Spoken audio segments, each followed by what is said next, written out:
진짜 자기를 찾아서라는 시리즈의 말씀으로 우리 2월 한 달 우리 함께 했습니다. 그런데 지난주는 우리 멕시코 티와나 형제교회 우리 헌당 예배 참여 관계로 우리 이 시리즈의 말씀을 마지막 주에 마무리를 짓지 못해서 오늘 3월 첫째 주에 우리 2월 달 시리즈의 말씀을 오늘 이 시간을 통해서 우리 함께 좀 마무리를 짓고자 합니다. 제가 이 시리즈의 말씀을 준비한 이유는 아주 간단합니다. 모든 사람들 안에는요, 저를 포함해서 하나님이 만드신 진짜 자기가 있고, 우리의 삶의 환경을 통해서 내가 만들어낸 가짜 자기가 있다라는 이 단순한 사실에서 오늘 이 한 달 동안에 진짜 자기를 찾아서라는 시리즈의 말씀이 준비가 되었습니다. 여러분, 가짜 자기가 무엇입니까? 가짜 자기는 다른 사람의 시선이나 기분 혹은 기준에 의해서 내가 만들어내는 것이 여러분 가짜 자기입니다. 그래서 가짜 자기는 척하는 것을 잘하는 자기이기도 합니다. 밝은 척, 괜찮은 척, 착한 척, 믿음이 좋은 척, 좋은 사람인 척 하면서 살아가게 되는 것이 여러분 가짜 자기의 모습입니다. 그런데 인생을 살아가다 보면 때때로 이 가짜 자기가 도움이 될 때가 있습니다. 곤란한 상황을 넘기기에, 어색한 상황을 넘기기에 이 가짜 자기만큼 우리에게 도움이 되는 경우가 없을 정도로 어떨 때는 이 가짜 자기가 우리에게 도움이 되기도 합니다. 그러나 여러분, 이 시리즈의 말씀을 오늘 이제 마무리 짓는 이 시간에 다시 한번 이 질문을 저와 여러분에게 드리기를 원하는데요, 우리가 때때로는 이 가짜 자기가 우리가 쓰는 가면이 우리에게 도움이 되기도 하지만, 그러나 여러분, 우리가 평생을, 하나님의 자녀인 우리들이, 크리스천들이 평생을 가짜 자기로만 살아간다면 여러분, 우리의 신앙이 어떤 모습이 될까요? 계속해서 그렇게 살아가다 보면 어떤 순간에 이 가짜 자기가 하나님이 우리에게 만드신 영혼인 진짜 자기로 착각하는 경우는 있지 않을까요? 누가복음 19장은 저 여러분들이 잘 아시는 바리새인과 세리의 기도를 주님께서 비교하시면서 우리에게 들려주시는 말씀입니다. 누가복음 19장에 나오는 이 바리새인은 가짜 자기로 가득 찬 사람으로 그려집니다. 그런데 이 바리새인의 기도를 들어보면 마치 하나님과 사람 앞에서 나는 진짜로 살아가고 있다라고 그렇게 기도하는 사람이 바로 이 바리새인입니다. 실제로는 가짜 자기로 가득 차 있는 사람이지만 하나님 앞에, 그리고 사람들 앞에서는 나는 믿음이 좋은 척, 신앙이 좋은 사람인 척, 그래서 나는 진짜인 척 하는 사람으로 그렇게 기도하는 모습으로 이 바리새인의 모습이 그려집니다. 그에 반해서 세리는 여러분 어떻게 기도했습니까? 하나님 앞에 자신의 가슴을 치며 기도하지 않았습니까? 왜냐하면 가슴을 칠 수밖에 없었던 이유는 지금까지 자신의 인생을 가짜로 살았다는 그 고백이 이 세리의 입에 있었고요, 내 인생을 가짜로 살았다라고 고백했을 때만 나오는 나의 진짜 자아의 모습을 비로소 그 세리는 발견했기 때문에 지금까지 자신의 삶이 가짜였다는 것을 하나님 앞에 자신의 가슴을 치며 기도하는 그 내용이 누가복음 19장에 등장합니다. 오늘 이 시리즈가 시작이 되고 오늘 마무리가 되는 이 상황에서 꼭 저와 여러분에게 던지고 싶은 질문이 바로 이것입니다. 만약에요, 저와 여러분이 마치 이 바리새인처럼 가짜 자기를 가지고 우리가 하나님을 예배하고 이 교회에서 봉사하고 기도하고 선교한다라고 여러분 한번 생각을 해 보시기를 바랍니다. 가짜 자기로 예배하고 기도하고 봉사할 때 여러분 마침내 우리에게 무슨 일이 벌어질까요? 아무리 선한 일도, 아무리 좋은 일도, 아무리 하나님이 하라고 하신 일도 우리가 가짜 자기로 그것을 할 때는 마침내는 그 모든 것이 우리 인생에 독이 될 수밖에 없다라고 성경은 우리에게 그렇게 말합니다. 그것이 바로 누가복음 19장에 등장하는 바리새인과 세리의 기도의 의미입니다. 그렇다면 여러분, 참된 자기는 무엇입니까? 가짜 자기가 이 세상을 살아가면서 사람들의 시선을 의식하면서 사람들의 기준을 의식하면서 사람들에게 인정받기 위해 내가 나를 만들어 가고 있는 것이 가짜 자기라면, 그렇다면 여러분, 진짜 자기는 무엇입니까? 성경은 이 진짜 자기는 하나님이 우리 안에 만들어주신 자기라고 그렇게 이야기합니다. 다른 말로 영혼으로 우리가 그렇게 이해할 수도 있을 것 같습니다. 그래서 여러분, 이 참된 자기는 죽지 않습니다. 우리가 만든 가짜 자기는 우리의 코에서 언젠가 호흡이 멎을 때 우리가 만든 가짜 자기도 죽을 수밖에 없지만, 그러나 하나님이 만드신 영혼, 이 진짜 자기는 여러분 죽지 않습니다.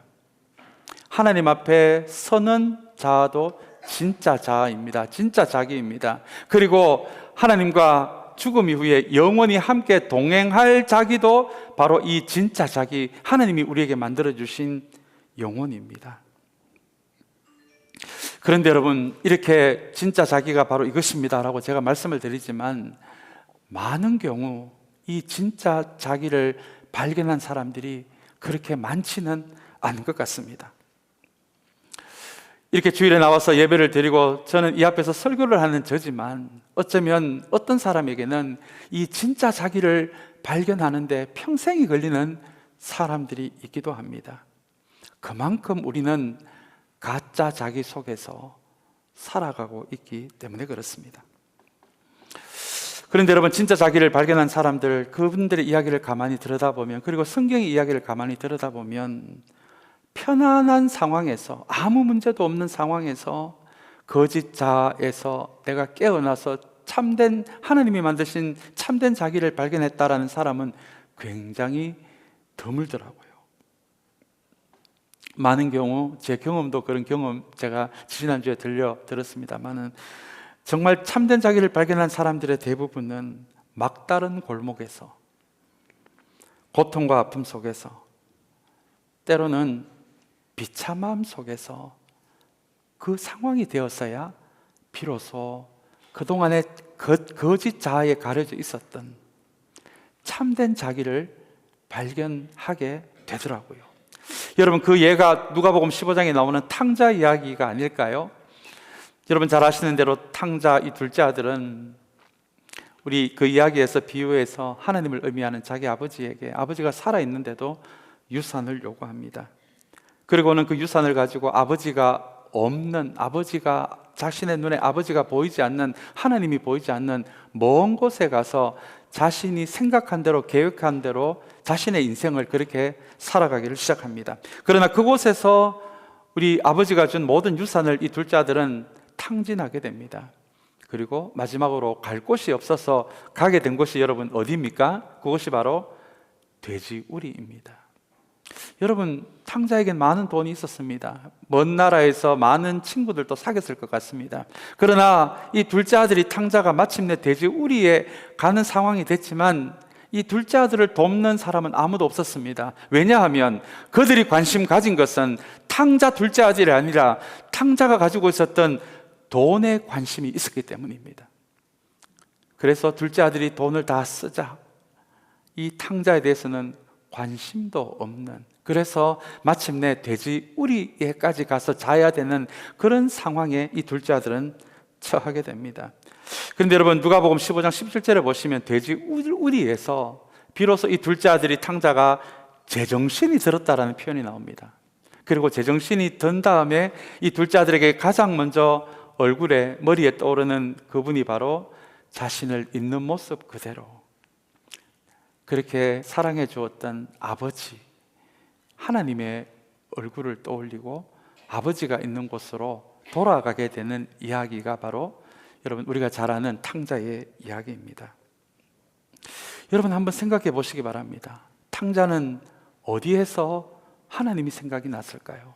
바로 돼지우리입니다. 자신의 인생에서 가장 비참한 곳에서 비로소 거짓 자아가 죽게 되고 자신을 있는 모습 그대로 그렇게 사랑해주고, 그리고 하나님이 만드신 진짜 참된 자기를 돼지우리에서 발견하게 됩니다. 돼지우리에서 자신의 거짓 자아로 죽고 진짜 자기로 다시 태어나게 된 것입니다. 모든 사람이 그런 것은 아니지만 참된 자기를 발견하는 사람은 인생의 어떤 한계에서, 결핍에서, 고통의 과정에서 비로소 그동안 하나님이 우리에게 만들어주신 진짜 자기, 내가 방치해 놓았던 진짜 자기를 발견하게 됩니다. 그렇다면 여러분, 우리가 우리 인생에서도 겪는 결핍이나 한계나 고통이나 건강의 위기나 아픔이 결코 나쁜 것만은 아닐 것 같습니다. 왜냐하면 이 둘째 아들처럼요, 탕자처럼요, 한계나 결핍, 고통, 아픔, 비참함이 없었다면 아마 둘째 아들은 하마터면 가짜 자아로 평생 살아갈 뻔했기 때문에 그렇습니다.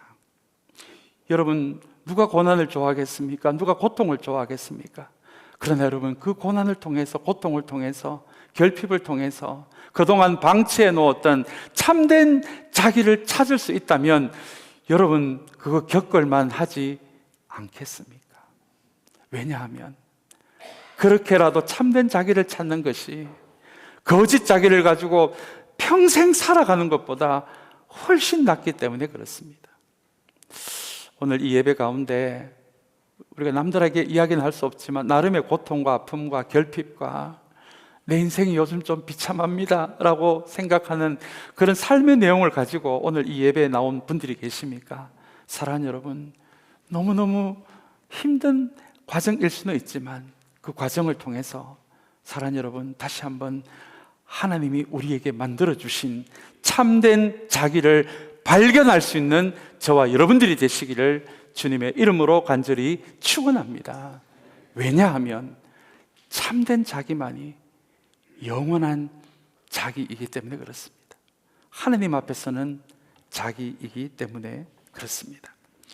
다시 한번 오늘 이 자리에 나오신 분들 한 분도 예배 없이 평생을 가짜 자기로 살아가는 여러분, 그런 인생 한 분도 없게 되기를 다시 한번 주님의 이름으로 간절히 소망합니다.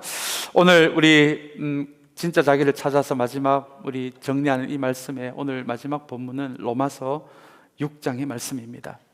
오늘 본문에서 바울은 주님이 십자가에서 돌아가실 때 실제로 무슨 일이 일어났는지, 그리고 주님께서 우리를 구원하시기 위해 주님이 지신 십자가를 믿음으로 내가 고백하게 될 때, 나의 십자가로 고백할 때 우리에게 도대체 무슨 일이 벌어졌는지를 바울은 이야기하고 있습니다.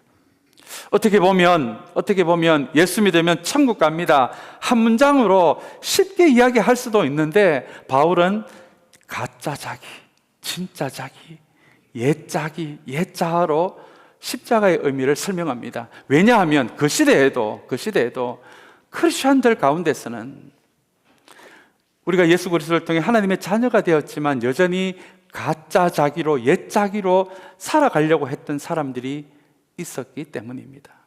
그래서 구원을 예수 믿으면 천국, 믿음을 넣으면 천국, 동전을 넣으면 커피가 나오는 그런 밴딩 머신 같은 것이 아니라 구원이 이루어지는 그 순간, 우리가 세례받는 그 순간, 십자가에서 주님이 하신 일을 믿음으로 받아들일 때 우리에게 실제로 무슨 일이 벌어지는지, 우리에게 옛 자아가 어떻게 되고 우리에게 새 자아가 어떻게 생겨나고 참된 자아가 어떤 상황에 있는지를 우리에게 가르쳐 주었어.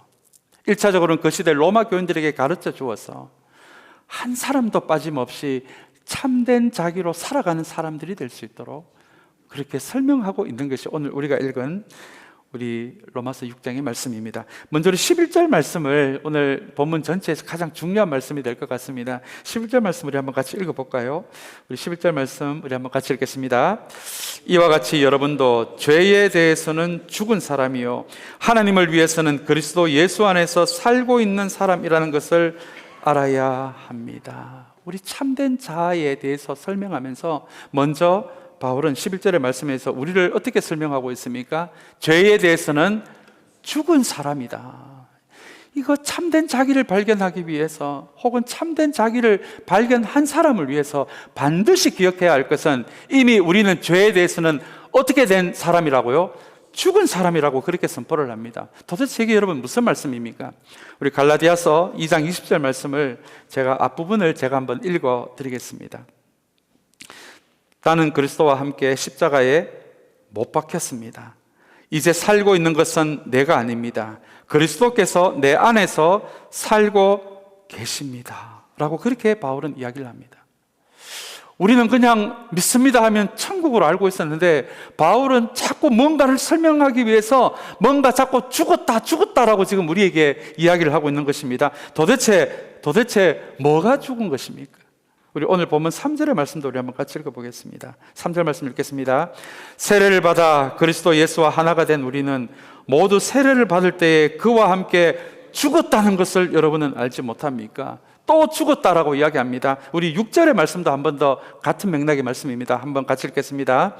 우리의 옛사람이 그리스도와 함께 십자가에 달려 죽은 것은 죄의 몸을 멸하여서 우리가 다시는 죄의 노예가 되지 않게 하려는 것을 우리는 압니다. 여러분, 그럼 바울이 죽었다라고 하는 것은 도대체 누구입니까? 그것이 바로 오늘 6절에 나오는 우리의 옛사람입니다. 옛자입니다. 여러분, 바울이 이야기하는 옛자는 우리가 주님을 알지 못했을 때의 나를 의미합니다. 내가 주님을 알지 못할 때는 내가 하고 있는 말, 행동, 생각이 죄인 줄도 몰랐던 그때의 나입니다. 자기중심성이라는 죄에 대해 우리의 삶과 우리의 인격이 끌려가도 내가 죄에 끌려가는지도 몰랐던, 죄에 대해서 아무런 느낌이 없었던 그런 그 무렵의 나를 성경은 옛자라고 합니다. 근데 여러분, 놀랍게도 바울은 예수 믿으면 천국 간다가 아니라 주님이 십자가에서 하신 일을 믿음으로 내가 받아들일 때, 그 십자가를 나의 십자가로 고백하고 세례를 받을 때 무슨 일이 벌어지냐면, 죄에 쉽게 끌려가던 나, 그것이 죄인 줄도 몰랐던 나, 내가 무슨 말을 하고 무슨 감정을 표현하고 어떤 선택을 했을 때 그것이 죄인지도 몰랐던 그 나, 옛자아가 내가 주님의 십자가를 나의 십자가로 고백하고 내가 그것을 나의 십자가로 받아들이고 세례를 받을 때 그 옛자아가 어떻게 됐다고요? 죽었다라고 그렇게 바울은 선포합니다.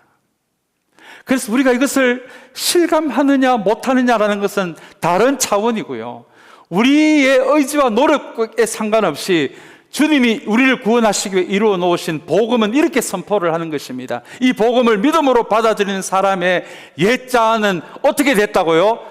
죽었다라는 것입니다. 여러분, 우리가 이것을 이해하지 못하니까 예수를 믿고 나서도 우리는 너무나 우리 자신들이 죄에 쉽게 끌려가는 것을 경험하지 않습니까? 그리고 그것을 혹시 당연하게 생각하고 있지는 않습니까? 그리고 나는 연약한 인간이니까 그렇게 여러분 생각하고 있지 않습니까?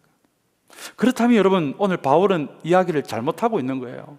옛자가 죽은 게 아니라 그러면 잠깐 기절한 것이 아닐까요?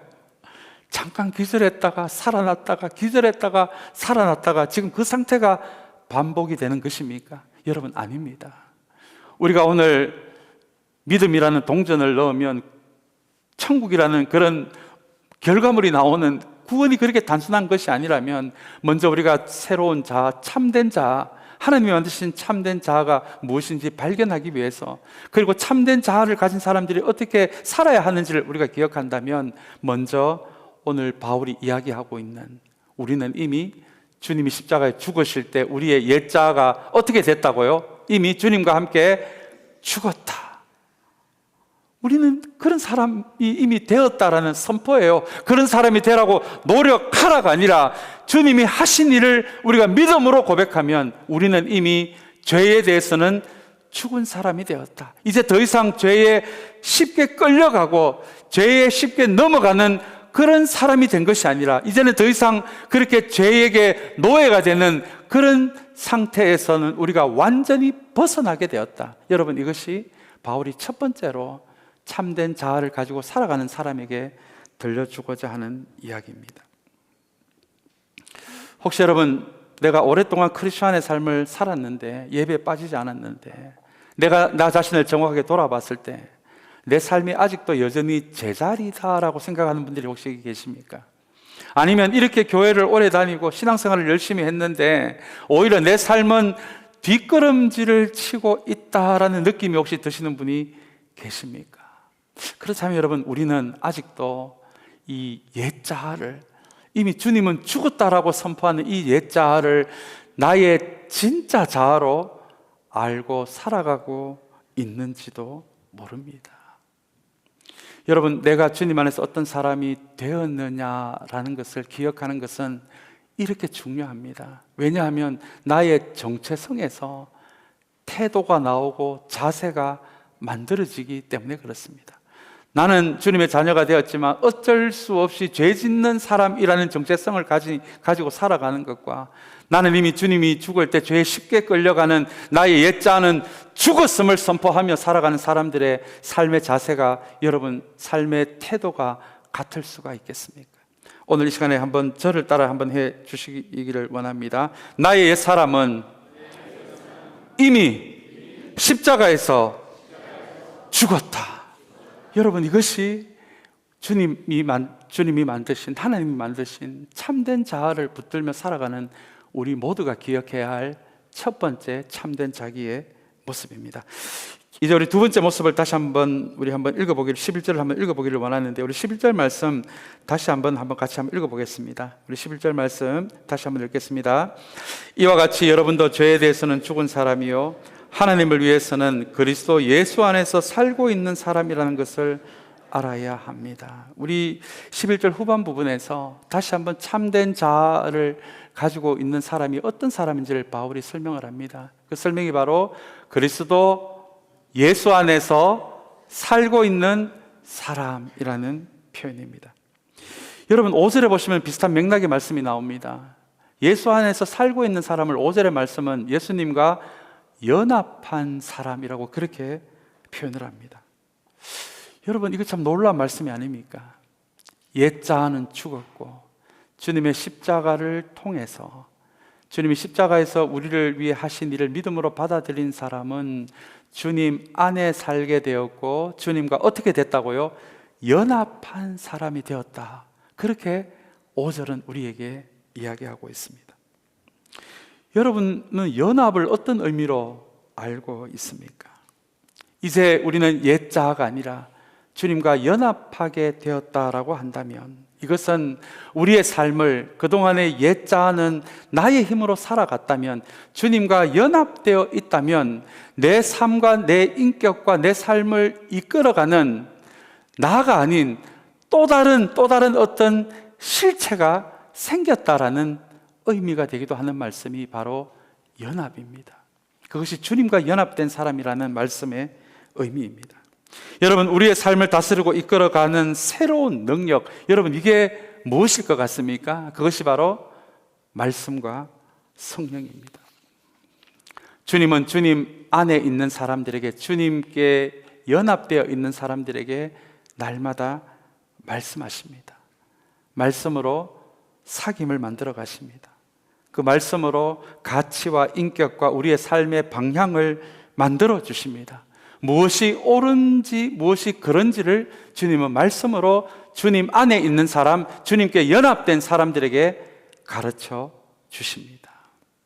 또한 여러분, 예수 안에 있으면, 예수와 연합되어 있으면 여러분 우리에게 어떤 일들이 벌어지는지 아십니까? 어떤 분들은 그렇게 질문하는 분들이 계십니다.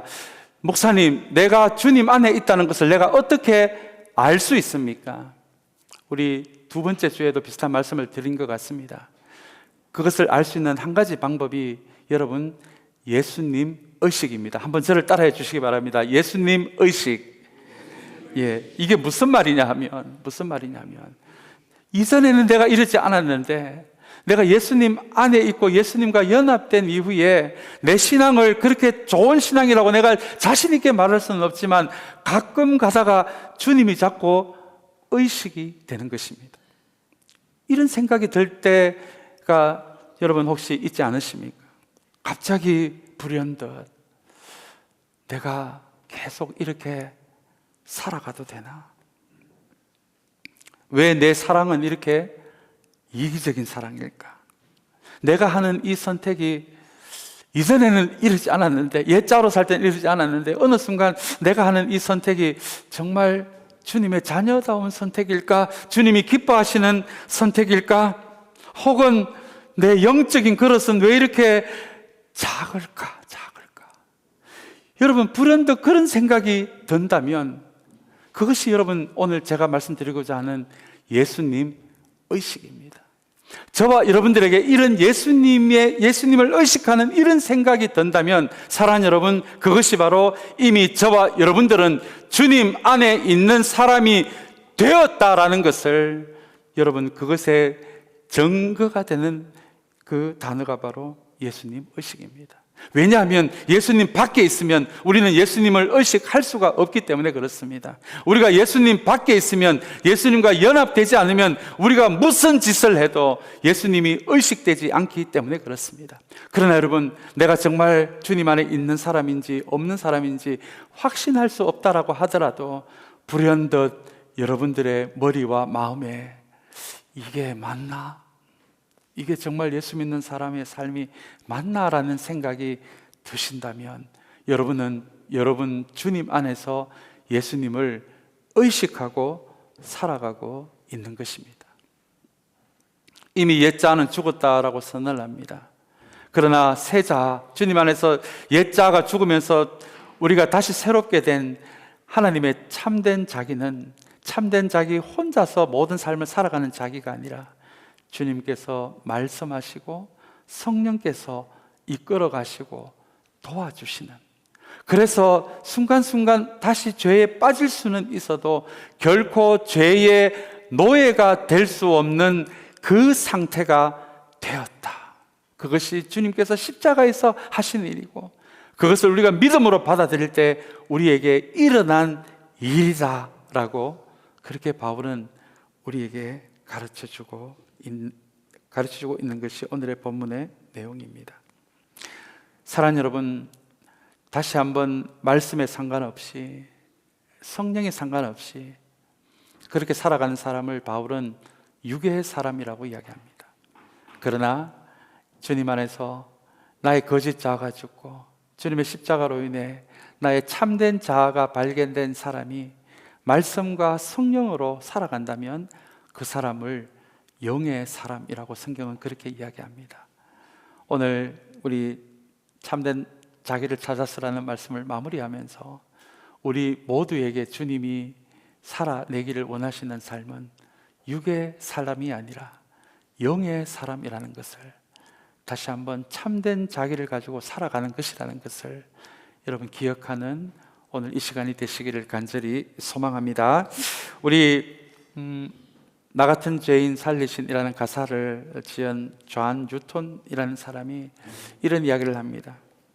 우리가 영의 사람이 되어갈수록 참된 자기를 붙들고 살아가는 사람일수록 우리에게 드러날 수밖에 없는 어떤 표시가 있는데, 그것이 바로 의무가 기쁨으로 변한다라는 굉장히 놀라운 통찰력을 우리에게 들려줍니다. 내가 참된 자기를 발견하기 전에는 기도나 선교나 그리고 섬김과 봉사가 모두 의무로만 다가옵니다. 기도해야 되고 선교해야 되고 봉사해야 되고 예배 빠지지 않아야 한다는 모든 것이 의무로 다가옵니다. 그러나 영의 사람으로 살아갈 때, 참된 자기를 발견하며 그 참된 자기를 붙들고 살아가게 될 때 그 모든 의무가 기쁨이 된다라고 이야기합니다. 억지로 기도하는 자리에 나오지 않아도 기도가 기쁨이 됩니다. 억지로 의무로 선교하는 것이 아니라 선교할 때 너무너무 기쁩니다. 억지로 사랑하는 것이 아니라 누군가를 사랑하고 힘든 사람의 삶을 도와주는 것이 나에게 기쁨으로 다가옵니다. 우리 중직자니까 예배 빠져서는 안 된다가 아니라 예배가 나에게 기쁨이 되신다면 여러분, 지금 저와 여러분은 참된 자기로 살아가는 것입니다. 여러분, 오늘 이렇게 한 달에 4주 정도의 시간이었지만 다시 한번 오늘 이 말씀들 우리 정리하면서 저와 여러분들이 오늘 누가복음 19장에 나오는 바리새인처럼 가짜로 살아가면서 진짜라고 말하는 사람들이 아니라 비로소 내 안에 있는 가짜가 주님 앞에 고백이 될 때 비로소 하나님이 나에게 만들어주신 진짜 자기로 살아가는 진짜 자기의 인생, 그 인생으로 살아가는 영의 사람으로 서기를 원한다는 것, 그것이 하나님이 우리에게 원하시는 삶이라는 것을 기억하는 우리 모두가 되시기를 주님의 이름으로 간절히 축원합니다.